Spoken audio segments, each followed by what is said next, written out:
লোণপুৰীয়া প্ৰাথমিক বিদ্যালয়ৰ সমূহ ছাত্ৰ-ছাত্ৰী আৰু শিক্ষক-শিক্ষয়িত্ৰীৰ উদ্যোগত লোণপুৰীয়া প্ৰাথমিক বিদ্যালয়ৰ প্ৰধান শিক্ষক শ্ৰী প্ৰভাত বৰুৱাৰ বিদায় সম্বৰ্ধনা অনুষ্ঠান।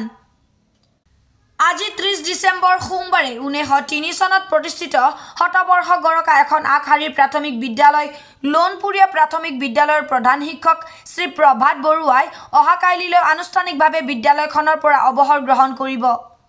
লোণপুৰীয়া প্ৰাথমিক বিদ্যালয়ৰ প্ৰধান শিক্ষক প্ৰভাত বৰুৱাই অৱসৰৰ প্ৰাক্ষণত লোণপুৰীয়া প্ৰাথমিক বিদ্যালয়ৰ সমূহ ছাত্ৰ-ছাত্ৰী আৰু শিক্ষক-শিক্ষয়িত্ৰীৰ উদ্যোগত স্থানীয় ৰাইজৰ সহযোগিতাত লোণপুৰীয়া প্ৰাথমিক বিদ্যালয়ৰ প্ৰধান শিক্ষক শ্ৰী প্ৰভাত বৰুৱাৰ বিদায় সম্বৰ্ধনা অনুষ্ঠান আয়োজিত কৰে। 3টা দশকৰো অধিক কাল শিক্ষকতা কৰা আৰু বহু বছৰ ধৰি বিদ্যালয়খনৰ প্ৰধান শিক্ষকৰ দৰে গুৰুত্বপূৰ্ণ পদত অধিষ্ঠিত হৈ সুকলমে দায়িত্ব সম্পন্ন কৰা প্ৰধান শিক্ষক বৰুৱাক বিদায় বেলাত বিদ্যালয়ৰ ছাত্ৰ-ছাত্ৰী তথা শিক্ষক-শিক্ষয়িত্ৰীসকলে ফুলাম গামোচা, চেলেং চাদৰ, শৰাই সঁফুৰা, মানপত্ৰ আদি প্ৰদান কৰাৰ লগতে শিক্ষক-শিক্ষয়িত্ৰীসকলৰ প্ৰধান শিক্ষকৰ প্ৰতি বিদায় মন্তব্য আৰু বিদ্যালয়ৰ ছাত্ৰ-ছাত্ৰীসকলৰ বিভিন্ন নৃত্য গীতৰ মাজেৰে প্ৰধান শিক্ষক বৰুৱাক বিদায় সম্বৰ্ধনা জ্ঞাপন কৰে।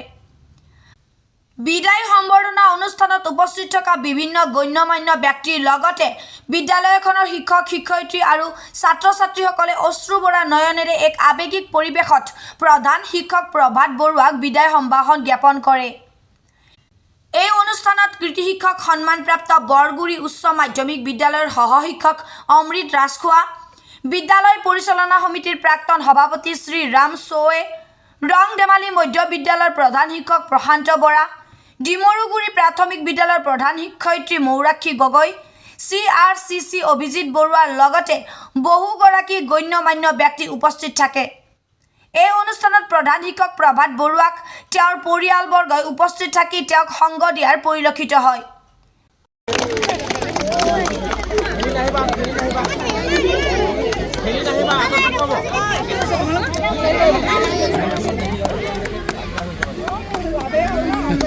ছয়ত্ৰিশটা বছৰ 9 মাহ বিভিন্ন বিদ্যালয় গুইজানৰ পৰা আৰম্ভ কৰি ইয়াত 2005 বৰ্ষৰ পৰা আহি আছে, ঠিকে আছে ন?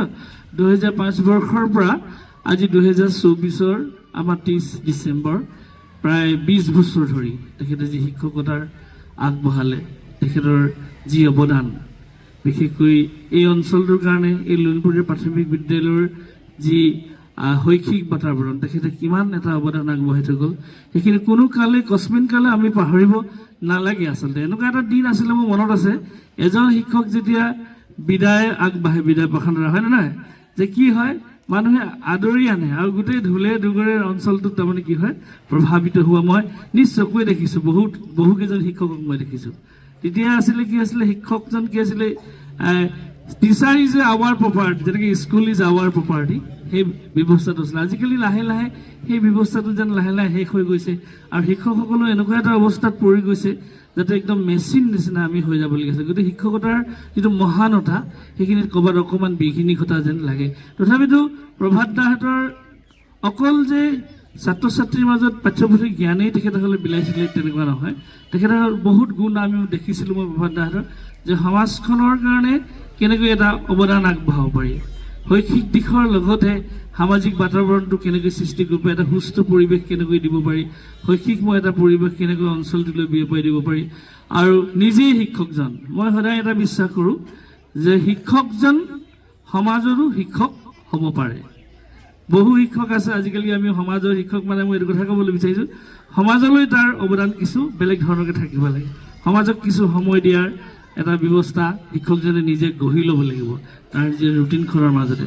গতিকে প্ৰভাত দাহঁতৰ সেইখিনি মই দেখিছিলোঁ।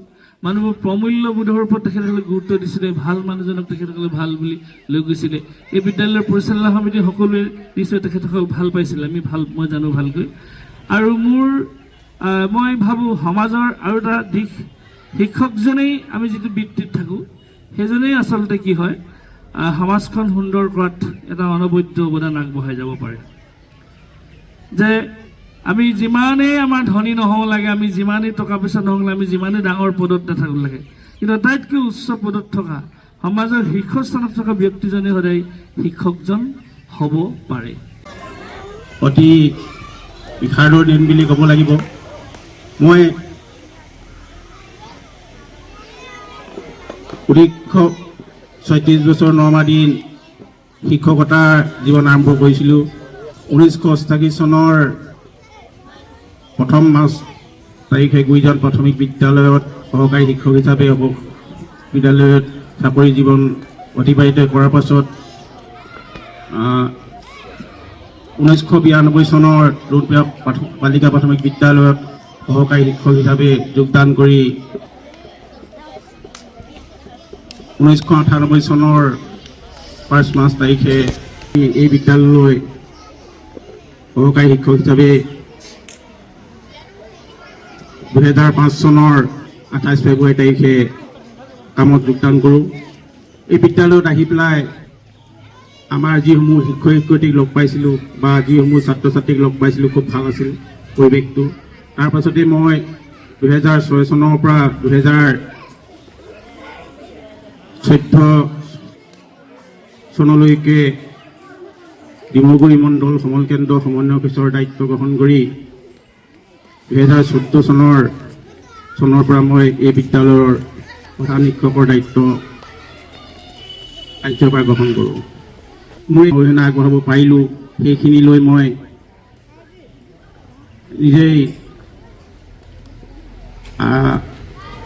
গৌৰৱবোধ কৰিব বিচাৰিছোঁ। লগতে যিখিনি নোৱাৰিলোঁ সেইখিনিও আপোনালোকৰ ওচৰত পৰৱৰ্তী যিসমূহ শিক্ষক শিক্ষয়িত্ৰী থাকিব বা বিদ্যালয় পৰিচালনা সমিতি বিষয়ববীয়াসকল থাকিব তেওঁলোকে আগবঢ়াই নিবৰ বাবে মই বিশেষভাৱে অনুৰোধ জনাইছোঁ।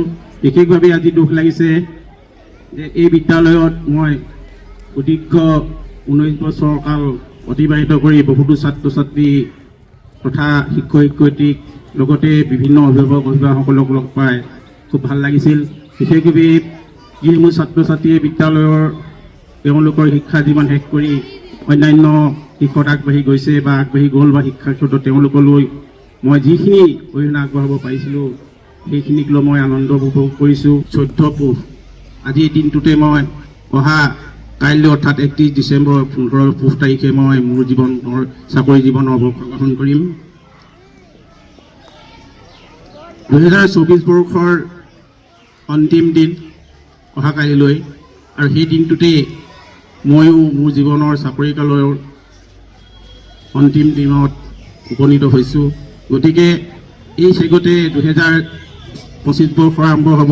এই 2025 বৰ্ষতে মই আজি উপস্থিত থকা অভিভাৱক তথা শিক্ষকবৃন্দৰ লগতে ছাত্ৰ ছাত্ৰীসকলক নৱবৰ্ষৰ শুভেচ্ছা জ্ঞাপন কৰিছোঁ। বিষাদ তথাপি বাস্তৱক মানিবই লাগিব।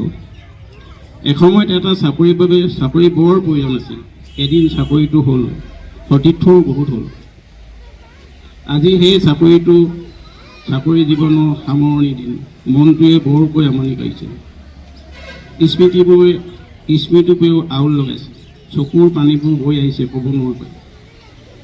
কি পালোঁ কি দিলোঁ ৰাখিম অতীতক। কিছুমান কথা পহৰা নাযায়, আকৌ কিছুমান কথা মুচিব বুলি ভাবিলেও মোচা নাযায়। সজীৱ হৈ থাকিব বিচাৰে সদায়। ছাত্ৰ ছাত্ৰী মৰম লগা মুখবোৰে বৰকৈ আমনি কৰিব। সময়ে তেতিয়া বৰ কৰি কান্দিব। সান্তনা দিবলৈ বিচাৰি নেপাম স্থান। এয়া হ'ব পাচি ভঙা মাতটো থাকিব বিষাদ। সেয়েহে বিদায়মণি বিষাদ। তোমাৰ প্ৰশ্ন সঁচাই মোৰ ককা অংকুমান ৰাজখোৱাৰ 1930 চনত এইখন বিদ্যালয়ৰ ফাউণ্ডাৰ শিক্ষক আছিলে। আৰু এই বিদ্যালয়খন ৰুণপ্ৰিয়া প্ৰাথমিক বিদ্যালয়খন ঐতিহ্যমণ্ডিত এই অঞ্চলটো, বিশেষকৈ বৃহত্তৰ লাইব্ৰেৰী অঞ্চল এখন ঐতিহ্যমণ্ডিত বিদ্যালয়, প্ৰাথমিক বিদ্যালয়। ইয়াৰ পৰা আজি এজন মহান শিক্ষক প্ৰভাত বৰুৱা ৰিটায়াৰ হৈছে। বৃত্তিত আচলতে শিক্ষকজন সদায় মহান বুলি আমি জ্ঞান কৰি আহিছো। আৰু মহানতা এইকাৰণে আছে কাৰণ শিক্ষকজনে পৰিৱৰ্তন আনিব পাৰে। আজি এজন ভাল শিক্ষকৰ পৰা এজন ভাল ইঞ্জিনিয়াৰ হ'ব পাৰে, এজন ভাল ৰাজনীতিবিদ হ'ব পাৰে, এজন ভাল ডাক্তৰ হ'ব পাৰে, আৰু সমাজখন পৰিৱৰ্তন কৰাত সুন্দৰ অৰিহণা যোগাব পাৰে। আৰু শিক্ষকজনৰ এটা আটাইতকৈ ডাঙৰ ৰোল থাকে। আচলতে তেখেতে সমাজ পৰিৱৰ্তন কৰিবলৈ যাওঁতে শিক্ষকজনৰ যিটো বাস্তৱতা, তাৰ যিটো শিক্ষকৰ যিটো মডেল, সেইটো এটা নতুন ধৰণে আজিকালি শিক্ষকে ল'বলগীয়া হৈছে।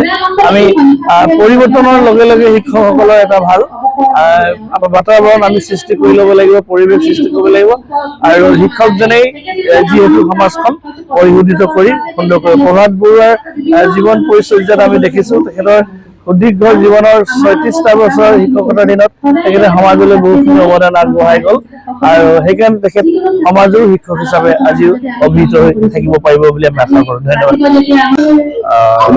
আপোনালোকৰ ডিজিটেল চেনেল স্পটকলৈ ধন্যবাদ জ্ঞাপন কৰিছোঁ।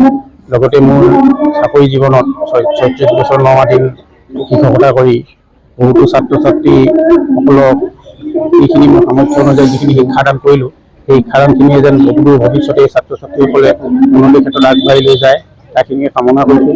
লগতে এই দৌপিয়া প্ৰাথমিক বিদ্যালয়ত মই প্ৰায় 20 বছৰ সময় ছাত্ৰ ছাত্ৰীসকল তথা শিক্ষয়িত্ৰীসকলৰ মাজত থাকি যিখিনি মৰম চেনেহ ছাত্ৰ ছাত্ৰীসকলৰ বাবে যিখিনি কৰ্তব্য কৰিলোঁ, সেই কৰ্তব্যখিনি কৰাৰ বাবে আজি চাকৰি জীৱনৰ অন্তিম দিনত সঁচাকৈ মই আনন্দ কৰাৰ লগতে কিছু দুখ অনুভৱ কৰিছোঁ। যিহেতু মই এই বিদ্যালয়ৰ পৰা আজি 31 ডিচেম্বৰ তাৰিখে এই বিদ্যালয়ৰ পৰা আঁতৰি যাব লাগিব চৰকাৰী নীতি অনুসৰি, আৰু ভৱিষ্যতে মই এই বিদ্যালয়ৰ আশীৰ্বাদ আছোঁ। ভৱিষ্যতে এই বিদ্যালয়ত দিহা পৰামৰ্শ তথা সহায় সহযোগিতা নিশ্চয় আগবঢ়াম, আৰু ছাত্ৰ ছাত্ৰীসকলৰ সুদূৰ ভৱিষ্যতৰ যিখিনি কাৰ্যপন্থা দিহা পৰামৰ্শ আগবঢ়াম বুলি কামনা কৰিছোঁ। লগতে শিক্ষয়িত্ৰীসকলৰ লগতে বিদ্যালয়ৰ উন্নতি কামনা কৰি মই 1988 চনৰ 1 মাৰ্চৰ দিনা গুৰিজান প্ৰাথমিক বিদ্যালয়ত সহকাৰী শিক্ষক হিচাপে কামত যোগদান কৰি সেই বিদ্যালয়ত মোৰ সামৰ্থ্য অনুযায়ী যিখিনি শিক্ষাদান কৰিলোঁ, তাৰপাছতে মই ডুমপিয়া বালিকা প্ৰাথমিক বিদ্যালয়ৰ সহকাৰী শিক্ষক হিচাপে থাকি 1998 চনৰ কোনোবা এটা তাৰিখত প্ৰধান শিক্ষকৰ দায়িত্ব লৈ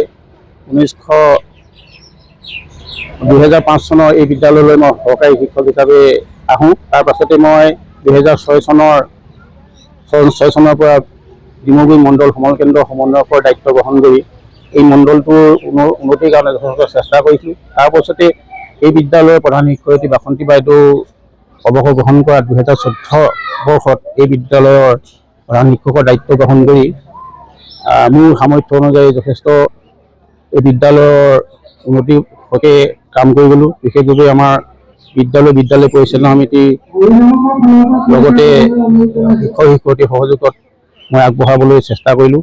যিখিনি পাৰিলোঁ শিক্ষাদান কৰি সেই শিক্ষাৰে ছাত্ৰ ছাত্ৰীসকলৰ ভৱিষ্যত উজ্জ্বল হওক এইখিনি কামনা কৰিছোঁ। লগতে এই বিদ্যালয় ডুমপিয়া প্ৰাথমিক বিদ্যালয়ৰ এই অন্তিম দিনত উপস্থিত থাকি বা এই বিদ্যালয়ৰ বিদায় সভাত বা থাকি মোৰ যিখিনি সহযোগিতা আৰু যিসমূহ শিক্ষক শিক্ষয়িত্ৰীসকলে অজানিতে ওচৰত হৈ যোৱা অজানিতে ভুল কৰি দিয়া আৰু ছাত্ৰ ছাত্ৰীসকলৰ তাক বিশেষ স্বাৰ্থত আগবঢ়াই নিবলৈ চেষ্টা কৰিলোঁ। গতিকে এইখিনি যদি অত্যন্ত নকৰি যোৱা ভুল ত্ৰুটিৰ বাবে সকলোৱে মই ভগৱানৰ ওচৰত প্ৰাৰ্থনা কৰিছোঁ। তিনিচুকীয়াৰ পৰা মহম্মদ আসিফৰ প্ৰতিবেদন ইত্যাদি A to Z।